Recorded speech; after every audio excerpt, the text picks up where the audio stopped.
Good morning students. आज का हमारा पाठ है मिस्टर सिक्सर यानी पार्ट 16 मिस्टर सिक्सर। बच्चों, कोई भी कला या खेल पहले सीखा जाता है और फिर खेला जाता है। बिना जाने समझे खेल के मैदान में उतरना किसी को भी मुसीबत में डाल सकता है। हालांकि कभी कभी इस कहानी की इस तरह इसका उल्टा भी हो जाता है। बेटा, जब भी हम कोई खेल खेलते हैं तो पहले हमें उसकी प्रैक्टिस करनी पड़ती है, लेकिन इस कहानी में क्या है कि जो बच्चा है वो कभी खेला भी नहीं था और फिर भी उसने एक छक्कर मार दिया, इसीलिए इस कहानी का नाम पड़ा मिस्टर सिक्सर। उस दिन हमारे स्कूल की क्रिकेट टीम का एक मैच एक अन्य स्कूल की टीम से होना था। टीम का 12वां खिलाड़ी किसी वजह से स्कूल नहीं आ सका था। क्रिकेट टीम में 11 खिलाड़ी होते हैं और एक एक्स्ट्रा होता है। मैं क्रिकेट के बारे में कुछ खास नहीं जानता था, फिर भी मुझे 12वें खिलाड़ी के रूप में टीम में शामिल कर लिया गया। वो जो है बच्चा, उसको 12वें खिलाड़ी के रूप में शामिल कर लिया गया, लेकिन उसको कोई जानकारी मैच के बारे में नहीं थी। मैदान में दोनों टीमों के बीच सिक्का उछाला गया, यानी टॉस करा गया कि कौन पहले खेलेगा। टॉस अब हमारे कप्तान ने जीता और उन्होंने पहले बल्लेबाजी करने का फैसला लिया। हमारी टीम का कप्तान और रमेश दस्ताने और पैड पहनकर अपना अपना बैट संभालते पिच पर जा खड़े हुए। जहाँ मैच खेला जाता है उसको कहते हैं पिच, दस्ताने और पैड पहनकर। तभी रमेश के पिताजी मैदान में आ पहुँचे।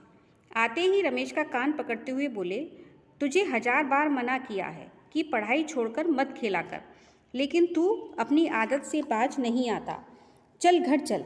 और उन्हें धकेलते हुए उसे ले गए। जो रमेश बच्चा था उसके पापा वहाँ आ गए और उसको डांटते हुए वहाँ ले गए।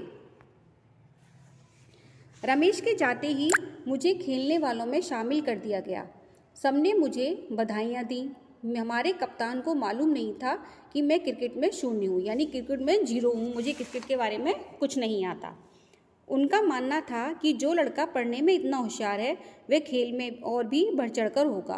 वो थे कप्तान, उनको ये मालूम था, मतलब वो ये समझते थे कि जो बच्चा पढ़ाई में होशियार है तो वो खेलने में भी होशियार होगा। ऐसा कुछ नहीं है कि जो पढ़ाई में होशियार हो तो वो खेलने में भी हो, या जो खेल में हो तो वो पढ़ाई में भी हो, ऐसा कुछ नहीं होता।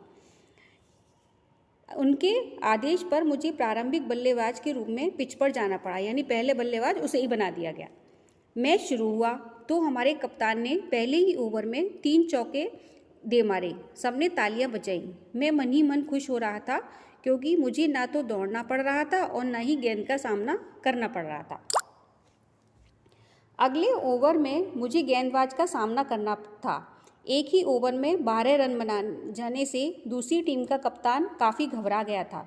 उसने धीमी गति के गेंदबाज की जगह तेज गति के गेंदबाज को गेंद थमा दी, यानी जो बॉलर था, गेंदबाजी कर रहा था, वो धीमी गति से यानी धीमी गति से बॉल दे रहा था, लेकिन उसने क्या करा, अपने उसको चेंज कर दिया जिससे वो फास्ट बॉल दे और वो आउट हो जाए, ताकि वह मुझे आसानी से आउट कर सके। हमारे कप्तान ने पास आकर मेरे कान में कहा, घबराना नहीं।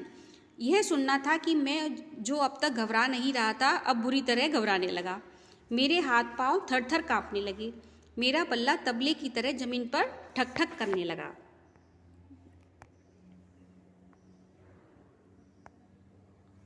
अंपायर काफ़ी देर तक गेंदबाज को गेंद फेंकने से रोके रहा, ताकि मैं संभलकर खड़ा हो सकूं। जैसे ही मैंने अंपायर की ओर देखा, उसने गेंदबाज को गेंद फेंकने का इशारा दे दिया। मेरे होश फाख्ता हो गए। होश फाख्ता होना यानी घबरा जाना। अंपायर जो क्रिकेट में बताते हैं कि चौका लगा है या छक्का लगा है। गेंद को अपने करीब आता देख मैंने आंखें मूंदकर डरते डरते बल्ला तेजी से ऊपर उठा दिया और मन ही मन भगवान का नाम जपने लगा। यकायक यानी अचानक चारों ओर से तालियों की आवाज़ आई। शोरगुल सुनकर मैंने आंखें खोली तो पता चला कि मेरे बल्ले से लगने के बाद गेंद सीधी बाउंड्री लाइन के बाहर जा गिरी थी, अर्थात मैंने छक्का मारा था। पहली गेंद पर छक्का।